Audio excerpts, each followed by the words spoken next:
Sunday on the Hardy Boys. You've been in a coma for almost a year. Wonderful. Your father and your brother are dead. Then, the climactic battle between the world's strongest robot and the $6 Million Man after the Hardy Boys. Watch tonight, starting at 7, 6 Central and Mountain on ABC.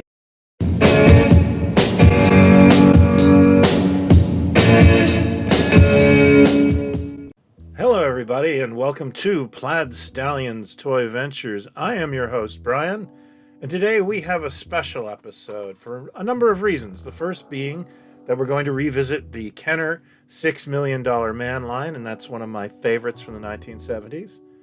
And it's also the site's 19th birthday, and I am going to run a contest at the end, as I do every year. So please stay tuned for that. Our subject today is one of the hardest to find and expensive $6 Million man toys on the collector market. I'm talking about the Venus Space Probe, or as it was called on the television series, Death Probe. So to give a brief backstory, the Kenner $6 Million Man toy line made its debut at Toy Fair 1975, and thanks to a combination of the show's popularity with kids and the action figure really capturing our imaginations, it was a smash hit. The initial Kenner offering that year was a pretty cautious one. It included the Steve Austin action figure and the Bionic repair and transport set. Both items were instant winners at Christmas that year, and Kenner scrambled to create a range of characters, outfits, and even bad guys for Steve to fight for the following year. Steve's first rival would come in 1976 when Kenner introduced Maskatron, which was based on the first season episode, Day of the Robot, although the name of the character was just Mr. X, which is actually the Japanese name for Kenner's Stretch Armstrong as well. Thanks to Kenner infusing some really great gimmicks and features, kids everywhere were asking Santa for what I think is one of the best action figures of the 1970s. I've done a video on my love for Maskatron, and I'll leave a link right here. The following year, Steve would battle another challenger, the Bionic Bigfoot. Bigfoot had made several appearances on the show in what you could describe as event episodes, often two-parters. The figure is based not on the original actor, Andre the Giant, but on the Ted Cassidy interpretation of the character. For 1978, which sadly would be the last for the toy line, Kenner did some redesigns to Steve, making him Biosonic, something I really don't remember as a kid. But they also included a new adversary, the Venus Space Probe.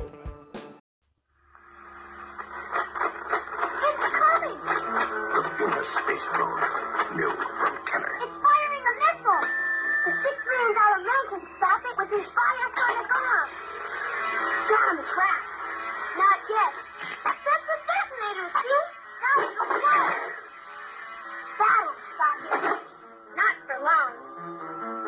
The Venus Space Probe, new from Kenner. New $6 Million Man with biosonic arm, sold separately. The toy was based on the fourth season event two-parter titled Death Probe. It's a story that involves a Russian space probe accidentally crashing in the United States, only to cause havoc.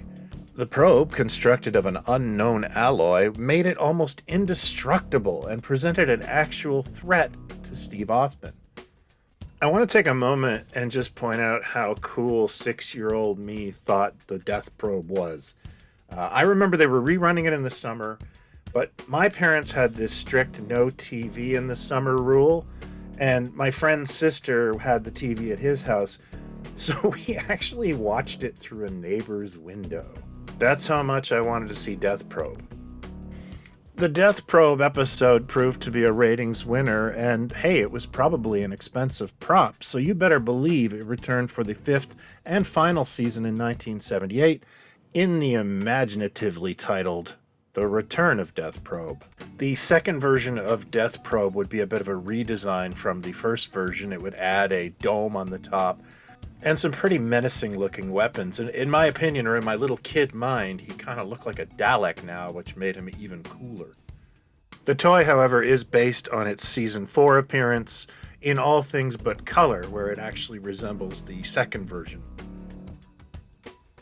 Kenner billed the toy as Steve Austin's alien mechanical adversary. The Venus space probe toy is an ambitious idea. On the series, it was the size of a car and was almost the same height as Steve Austin. For a number of reasons, the big one has to be cost. The toy itself is presented at a smaller scale. However, it's still an impressive 18 inches long, and the box itself really must have taken up some space. Just as a side note, if you put this figure with the 8-inch Steve Austin that Biff Bang Pow made a few years ago, it looks really impressive. Like Maskatron and Steve himself, the Venus space probe had a series of features built in. Now, sadly, the example I have is missing some pieces. My friend Toyman Chris found this for me at an estate sale.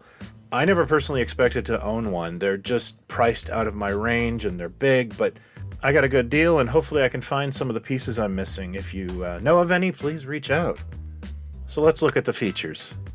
The Death Probe has a magnetic detector arm that could pick up metal objects, including its missile projectiles.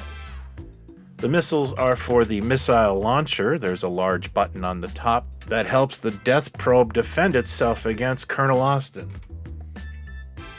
The exploding panel feature is a really nice touch and really fitting with the theme of the Kenner Bionic toy line, which was really into making things explode, like Maskatron, Bigfoot's chest, and of course, Oscar Goldman's briefcase. There are two switches that you can grip onto on the back. One causes the turret to rotate, and that activates the exploding panels. The other switch controls the front claws, so you can crush and capture the Bionic Man and any other action figure you'd like, or your brother. The toy is an impressive design, and it's solidly made, but it also sold for $14, making it out of reach for most kids save for Christmas or a birthday. However, unlike previous Christmases, this is the year that the $6 Million Man wasn't on a lot of letters to Santa. And we'll get into the reasons why right here. The major reason is that the show had actually ended in March of 1978 when Lee Majors said no to a sixth season. Even though the show was in first-run syndication, the loss of a weekly series normally kills a licensed toy line, especially one in its fourth year. Most toy makers consider 3 years a major hit, but like the series itself, there was a bit of a fatigue starting to set in with the public. The Christmas wish books from 1978 tell that story very well. Steve Austin and the crew weren't getting the big splashy pages they had in the past, and to make matters worse, they were in the black and white section of the J.C. Penney catalog. Heck, the Montgomery Ward's catalog that year just put the Venus space probe all by its lonesome on a random page. Blink and you'd likely missed it there. The other reason for this sharp decline in the toys is the snap space toy craze that started in 1977 thanks to Star Wars. Kenner, being the maker of both lines, wasn't probably too concerned, but the $6 Million Man's days were numbered. Kenner quietly canceled the line in 1979, and most of this stuff went on deep clearance. The Venus space probe likely had a limited production run, and was only sold for a single year, making it a very difficult item to find on the secondary market.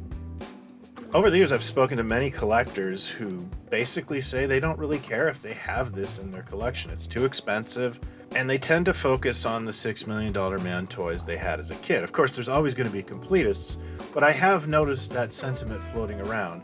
Sometimes toys just price themselves out of collectors' hearts. Like I said earlier in the video, I didn't have this toy as a kid, didn't even know it existed, and I'm pretty positive it never came to Canada. But having said that, I did have Bigfoot as a kid, and I'm going to say something as controversial as it gets here on the channel. Despite having Bigfoot as a kid, I like the Venus space probe way better, and I would have had more fun with it. As I mentioned in the Bigfoot video, he was a bit of a disappointment as a kid. He just didn't have enough features for me.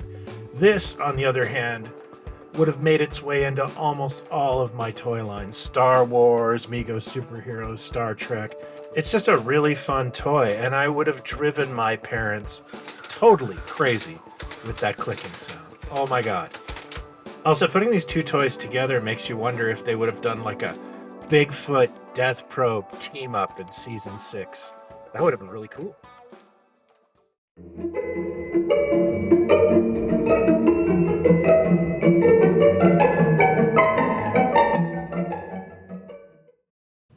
So as I discussed at the beginning, I discovered this week that I have been doing this in some form or another for almost 20 years. It is the 19th anniversary of me creating the Plaidstallions website. I never really gave it a lot of thought as to where it would go. I was just bored on a Sunday afternoon, much like I am today.